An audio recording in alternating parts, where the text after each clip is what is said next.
सच्ची घटना सुनाऊं। राजस्थान से एक सेठ ने सुना कि हमारे मंदिर से संत जा रहे हैं जगन्नाथ जी।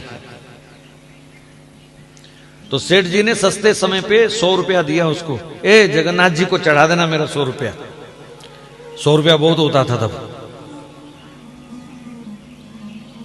तो 100 रुपया निकाल दिया, जगन्नाथ जी की गोलक में डालना। ठीक है सेठ जी। अब रास्ते में भूखा प्यासे संत पैदल जा रहे थे, भूखे प्यासे संत मिलने लगे। क्या करूं, कैसे इनकी मदद करूं, मेरे पास तो कुछ है नहीं। तो फिर सोचा चलो सेठ जी का 100 रुपया है, पाप तो मुझे ही लगेगा ना, लग जाए पाप, लेकिन कम से कम किसी का पेट तो भर जाएगा। मुझे जो दोष लगेगा, नरक मिलेगा, देखी जाएगी, पर किसी की भूख प्यास मुझसे नहीं देखी जा रही। तो जो कोई रास्ते में भूखा प्यासा मिलता, बाजार से 2 रोटी खरीद करके उनको खिला देता, किसी को पानी पिला देता, किसी को शरबत पिला देता। जगन्नाथ पहुंचते पहुंचते 2 रुपए बचे उस 100 में से। और जगन्नाथ जी के आगे हाथ जोड़ करके वो खड़ा हुआ और रो करके कहा, प्रभु बेईमानी की है मैंने, सेठ जी ने 100 दिया था, मैं 2 ही ला पाया, बाकी मैंने खर्च दिए और 2 रुपए चढ़ा दिए। वापिस आए, प्रसाद दिया सेठ को, वो मेरा 100 रुपया चढ़ा दिया? बोले हाँ चढ़ा दिया। बड़ा खुश हुआ, जगन्नाथ जी को बड़ा याद किया, मैं तो नहीं आ पाया, पर आप कितने दयालु हैं, मेरा 100 रुपया आपने स्वीकार कर लिया। अब बड़े लोगों को आदत होती है ना बार बार 100 रुपया बोलने की। मेरा 100 रुपया आपने स्वीकार कर लिया।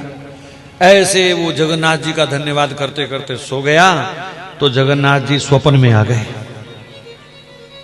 स्वप्न में आ गए तो सेठ ने फिर ठाकुर जी के मुंह से सुनना चाहा, ओ महाराज आपको 100 रुपया भेजा था, मिल गया?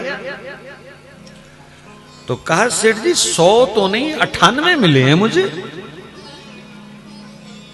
अरे बड़ा बेईमान है वो महात्मा, 2 रुपए खा गया। मेरे को तो कह रहा था मैं 100 रुपया चढ़ाया है। ये बेवकूफ आदमी, बेईमान आदमी, संत वेश में भी धोखा करता है। ठहर जाए, इसकी खबर लूंगा सुबह। सुबह उठते ही उसने नौकर भेजा और महात्मा को बुला लिया।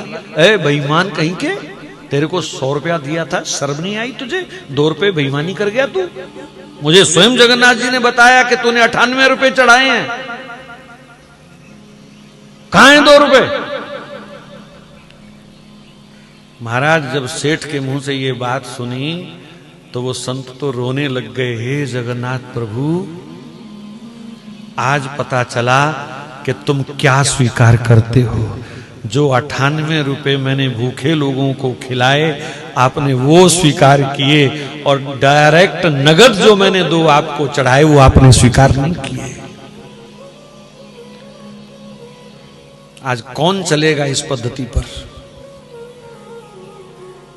मैंने वृंदावन के बड़े बड़े मंदिरों में देखा। हमारे एक दिन मैं गया बिहारी जी के, एक सेठ अपने थैले से गड्डियां निकाल निकाल के डाल रहा था। मैंने कहा बहुत अच्छा, ठाकुर जी ने दिया, इसका पैसा कहीं भी चढ़ाए। लेकिन दुख तब लगता है जब हजारों हजारों गैया वृंदावन में भी कूड़ा करकट खाती हुई दिखाई देती हैं। तब लगता है कि वहां गोलक में गड्डियां डालने का फायदा है कि यहां गौओं को खिलाने से फायदा है। कौन सा बढ़िया पुण्य है, कौन सा बढ़िया दान है?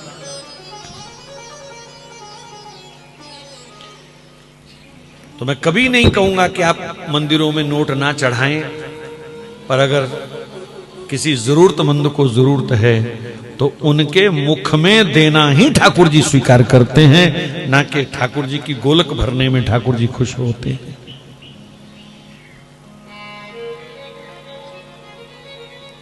और वर्तमान समय में जरूरत है, जितने भी सरकारी नियंत्रण के मंदिर हैं जिनका चढ़ावा सरकार खाती है, वहां फुट्टी कौड़ी मत चढ़ाया करो हिंदू। आपको कसम दे के कह रहा हूं। तिरुपति बालाजी में करोड़ों रुपए चढ़ते थे, आज भी चढ़ रहे हैं। नई सरकार ने थोड़ा सा परिवर्तन किया है जरूर, लेकिन पिछली सरकारों का यह हाल रहा कि 100 में से केवल 8 रुपए मंदिर पर खर्च होते हैं और बाकी सारे के सारे पैसे मदरसे और चर्च पर खर्च होते हैं, जहां जिहादी तैयार होते हैं, हिंदू धर्म के दुश्मन तैयार होते हैं। ये हालत है।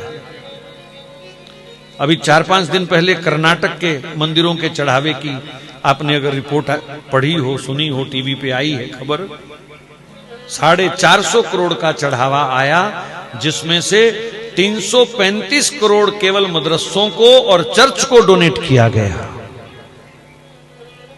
हिंदुओं का पैसा मदरसों को दिया जा रहा है, और उन मदरसों को जहां राष्ट्र विरोधी, हिंदू विरोधी तत्व तैयार होते हैं, पत्थरबाज तैयार होते हैं, सिर काटने वाले तरीके सिखाए जाते हैं जहां हिंदुओं के, वहां मंदिरों का चढ़ावा दे। मतलब अपनी कब्र हम खुद खोद रहे हैं, अपनी चिता हम स्वयं तैयार कर रहे हैं।